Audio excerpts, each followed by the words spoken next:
Well, welcome everyone on a hot Sunday morning. It is good to see you all. My name is Dr. Brian. I am the theologian in residence here, and it is one of my distinct pleasures to be able to share the word with you this morning.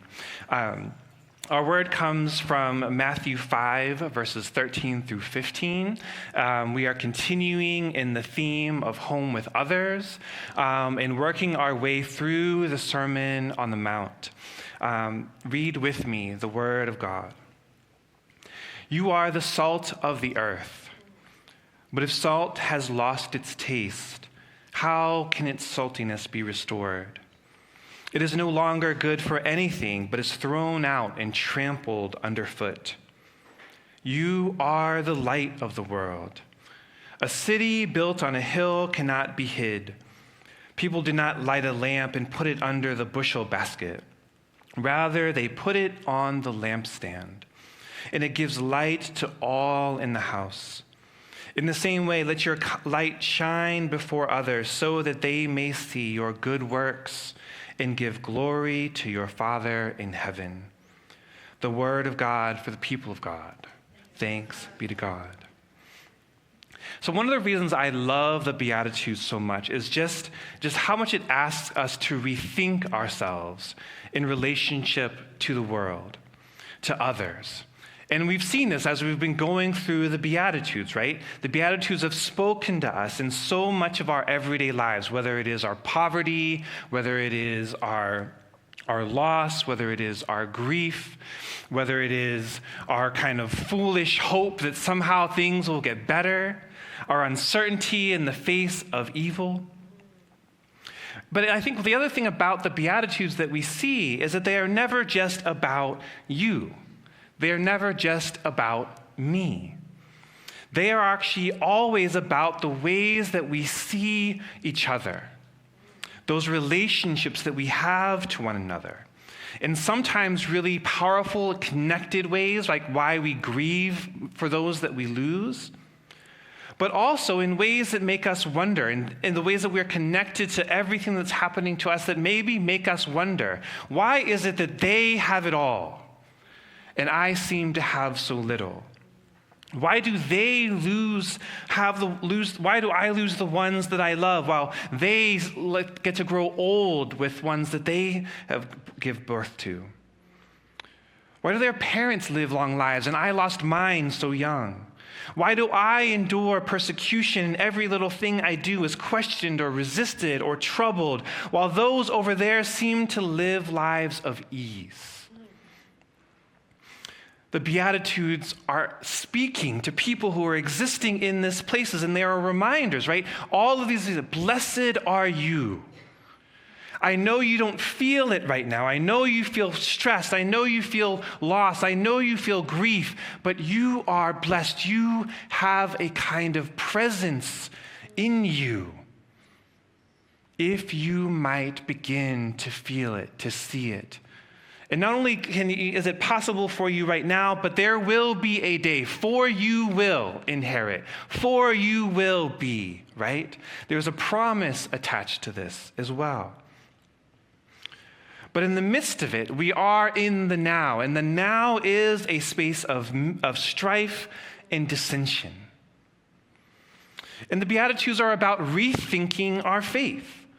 Matthew itself, as a larger book, is deeply concerned about what it means to be a Jew and to be a follower of Jesus, and what it means for their relationship to their other Jewish kin, to Gentiles, asking these questions. What is the law? What is a life with God in the midst of this kind of turmoil of life?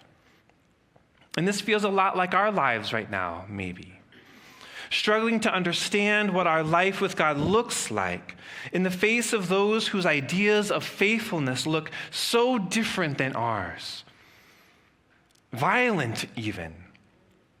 Figuring out how to understand ourselves in the face of every day when we, in some aspects of our life, have so much and others have so little.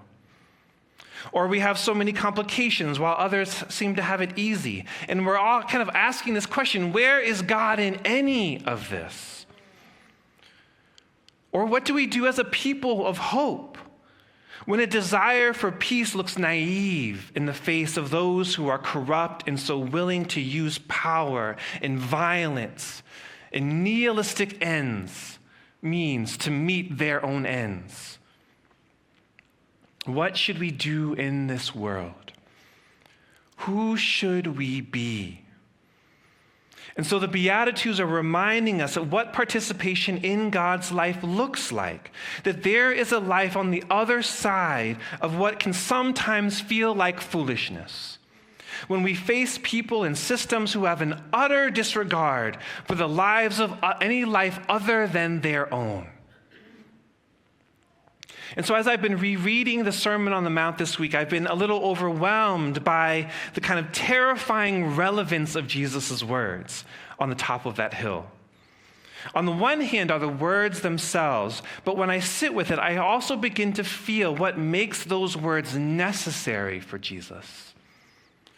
Whether inequality or empire or loss or destruction of our sacred sites, violence in the name of order, ethnic strife, segregation, the refusal of other people's bodies and lives, all of that is underneath the surface, and that is what makes Jesus' words so poignant, so powerful. In the face of violence and war, blessed are the peacemakers. And in this compounding violence and accumulation of power, we have Jesus' words, his interpretation of the law. And I won't reread all of the Beatitudes, but I want us to kind of give you a sense, kind of bring us back into that place of what it is that Jesus is saying. Blessed are the poor in spirit. Blessed are those who mourn. Blessed are the meek. Blessed are those who hunger and thirst for righteousness. Blessed are the merciful. Blessed are the pure in heart, the peacemakers, those who are persecuted for the sake of righteousness. For theirs is the kingdom of heaven. Blessed are you when people revile you and persecute you and utter all kinds of evil against you falsely on my account. Rejoice and be glad, for your reward is great in heaven. For in the same way they persecuted the prophets who were before you. This is a hard word. Because underneath all of those promises and those blessedness is the polar opposite of what it is that those people are existing. And so Jesus is speaking for people who are not in such a dissimilar situation as us, I think. The very heat itself, the very world itself feels like, right? It is grinding, boiling over. And what will we do in the face of it? So in this book, as Matthew is relaying the stories, the sermon that Jesus is saying, Jewish identity itself is in flux. This rabbi named Jesus has come along and completely confused who is in and who is out. Now, again, remind you, this is not like happening at the time. This is really almost, your grandma was a great person. And now all the great-grandkids are trying to gather together and argue about how great grandma was. What is it that she actually did?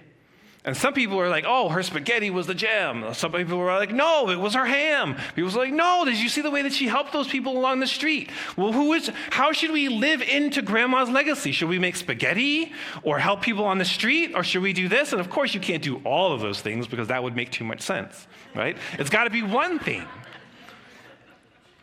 And that's what these followers, 70 to 100 years later, are arguing about.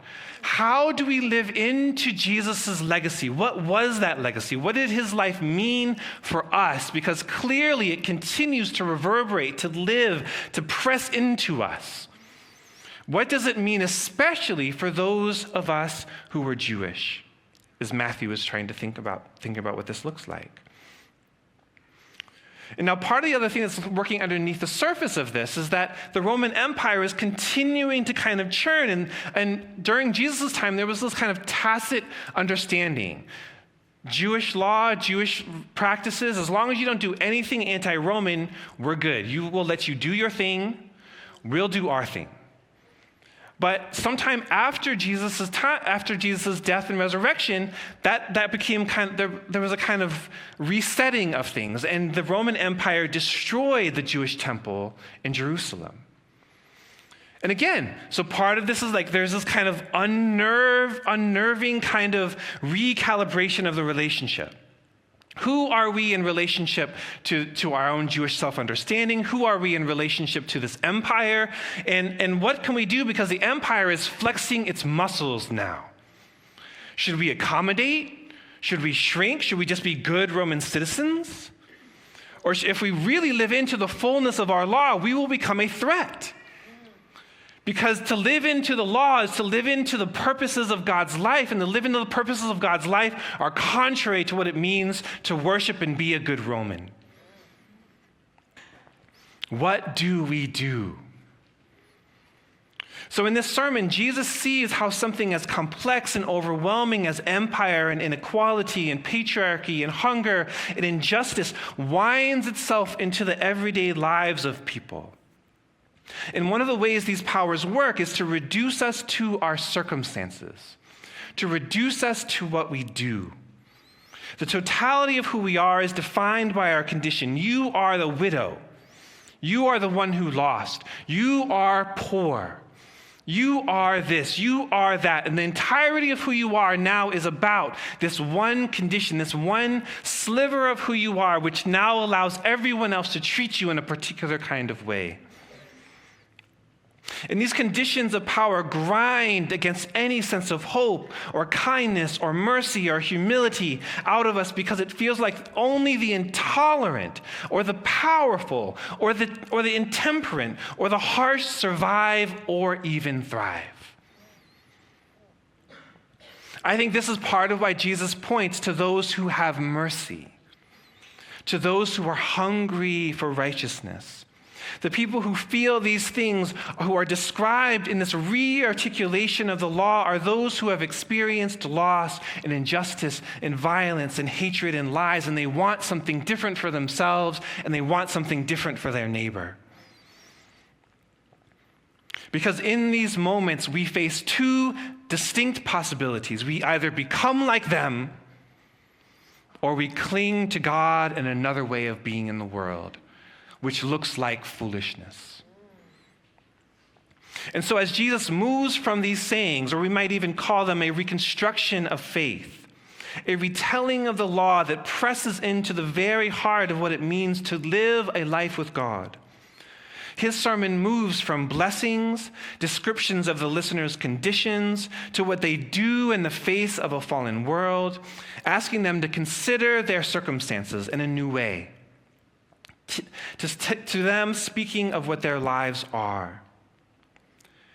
And then he moves from these blessings to say, you are salt and light. Notice this shift, right? That this shift is a declaration of identity, not an identity of function. Previously, you are a peacemaker. You're meek. There's these things that we seem to do and have to work out somehow in our life. But this next passage, and it always kind of struck me as weird. We have these list of blessings, and all of a sudden, a kind of shift to you are salt and light. What's happening in that gap, that shift? I wonder if the writer makes this turn from blessedness to a declaration of identity. Because the natural question after the Beatitudes is, how is any of what you just said, Jesus, possible? How can I be a peacemaker in this world? How can I hunger and thirst for righteousness when I am disappointed again and again? How can I work towards racial justice when I see everything that we've accomplished? A black man in the White House, washed away by a tsunami of white supremacy.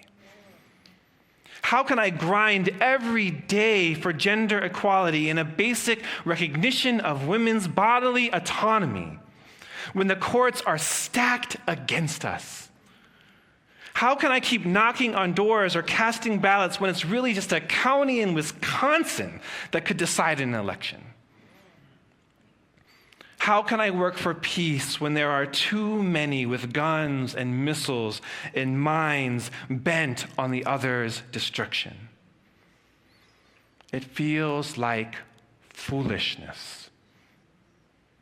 And I wonder if Jesus knows what it sounds like. A foolish hope, a naive peacemaking, the refusal of pride as a way of establishing oneself. How can anyone do what Jesus is asking? And so I wonder if Jesus' turn to speak of those who follow as salt and light is a kind of response to this inevitable question. Now, the Dr. Bryan translation of this passage goes something like this. Not only are you not defined by your circumstances or what you can do, you are more than. Not only will you survive this world that presses against you, you will affect it. You, my children, have power simply by being in the world. Do not try to do the work. Seek to be the work. You, my children, are salt and light. Now, I know there is a lesson, or maybe even a warning about what happens when you lose your saltiness or you hide your light. But before we turn and let our evangelical tendency to believe punishment is under every single moment of grace, let's simply linger a little bit on what Jesus tells us we are. You are salt. And while we live in a world where pretty much everything is available to us, where we have refrigeration and freezers and Costco's, we cannot quite capture the depths of what Jesus is saying when he tells us, you are salt. In ancient civilizations, there were entire societies built up upon the mining and distribution of salt. Entire trade routes, roads, highways built to move salt from one place to another, because that was life.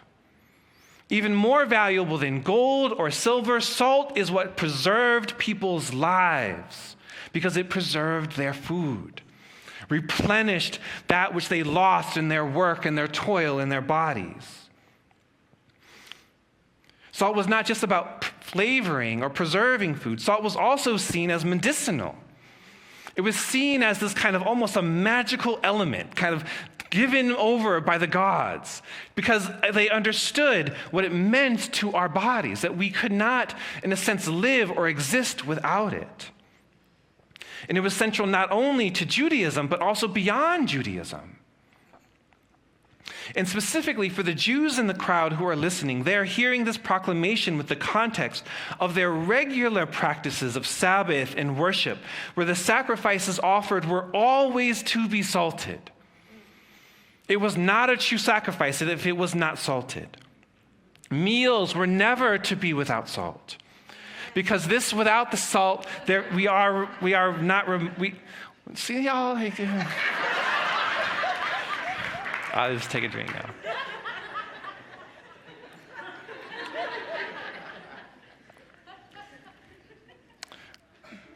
PG loves the salt. But every time they partake in this meal, they're reminded of the ways that they are preserved by God, held by God. So when Jesus says, you are salt, he's saying you are more than your condition. You are holy. Your personhood affects the world, preserves the world, brings out the uniqueness of the world around you. I think there's something here that is not just about a metaphor where we have to imagine, like, oh, imagine you were flying like a kite, or I was running as fast as a horse. Oh, like that's a really fun imagination. That's a really fun metaphor. I can see it. No, I think in this passage, I can only think about those moments working in a yard, hauling rocks, or going for a run, or having to walk miles in the baking sun because your home is no longer safe, or the tears that run from our eyes because of the hundreds of loved ones dead from a bomb. And this liquid that seeps from our bodies is what? Salty. You are salt. I don't think Jesus is speaking metaphorically here. He's speaking of fact. You are salt. Your bodies, your lives are animated by this mineral. You are part of the ground and creation itself, and creation is a part of you. And all of the powers we attribute to these grains runs through our bodies. You are salt. In the same way that salt runs through your body, but is not the totality of who you are, so too does God run through your body, but it's not the totality of who you are. And yet, at the very same time, we are a part of God's life. There is a kind of interpenetration, an interrelationship that is fundamental, a kind of conjoining of realities. And Jesus continues to press this possibility of our lives, of what it is that we might be in this world, when he says, you are light. And again, in a world without street lamps or electricity or any kind of illumination other than the sun or moon or stars, imagine you're walking from one town to another, and you thought you were going to get there before dark, but one thing happened, you ate a bad raspberry, this, that, and the other, you're 2 hours behind, now the sun's gone down. You might be getting a little lost even, but you've got to be close, you think. I must be close. And then in the distance, you see something flicker. Maybe a bit of fire, maybe some candles. And so you begin to walk towards the light, almost without thinking, because in your body, you know that that light is also some semblance of safety. Maybe a fence, maybe some walls, maybe a warm room, maybe even some food cooked over a fire. And your body simply goes, right? Because it understands, it moves towards safety instinctively. And so I wonder if when Jesus says you are light, it's not about your rightness or your holiness or your achievement. Maybe when Jesus says you are light, he is simply saying you are a place where people might be able to rest, where they might be safe, where they might, at least for a night or two, not sleep lightly, wondering if there is a threat in the bushes. In the midst of spaces where it's difficult to see, where your movements are careful and halting because you don't want to hurt yourself or hurt someone else, the light lets us be. Lets us become familiar with our surroundings. Lets us see one another. Lets us sense one another. Lets us see ourselves, in fact. You are light. You are the element that allows others to see, to be, to rest in a place. You might be the reason someone journeying through uncertainty and fear might be able to walk a few more steps because they see some possibility for themselves. Now, I know these passages have what can feel like warnings or demands on the other side, right? What happens when you lose your saltiness? What happens when you hide your light under a bushel? And there's a certain tendency in so many of our Christian traditions to turn the grace and encouragement of God into a kind of demand for obedience. Be salt. Be light. A kind of law that creates a simple litmus test to determine if you are a good person or a faithful Christian, saved or not saved. I certainly did this as a conservative Christian in my youth, pulling out my list, judging others, and myself even. Always certain that this omniscient God was waiting for me to make a mistake, to prove to me what I really believed about myself, that I was unworthy of love. But I think we also do this in our more progressive circles, if I'm real honest. We just have a different litmus test, a different set of orthodoxies or right beliefs that show how faithful we are over against those people over there. But if we sit with these proclamations, these kind of warnings, I wonder if there is something else here. Because in actuality, how can salt lose its saltiness? I did some reading on it. I did some research. How can salt lose its saltiness? And apparently, there's two reasons why it might. The first is it wasn't really salt to start with. There were some impurities in there, and whatever the kind of process of making it was, which causes it to kind of like begin to taste to fade, to change in some ways. Or the other possibility is that it was exposed to moisture. And there was a kind of slow evaporation that the saltiness kind of goes into the ether somewhere and evaporates. So given these two realities, we'd have to read Jesus' declaration in a different kind of way, right? So if we're thinking about this in terms of the two possibilities of how salt might lose saltiness, to make it consistent with to make Jesus' demands consistent, it would look like, be pure, do not expose yourself to the world lest you become less than salt and need to be thrown out. But that doesn't work with the sense of connection to the world that Jesus correlates with us being salt. He does not say, you are salt in a jar, never open it unless you become less salty. He doesn't say, you are impure, therefore you are going to be thrown out no matter what you do. No, you are salt. And so I wonder if Jesus is playing with the impossibility of salt losing its saltiness. You cannot not be salt.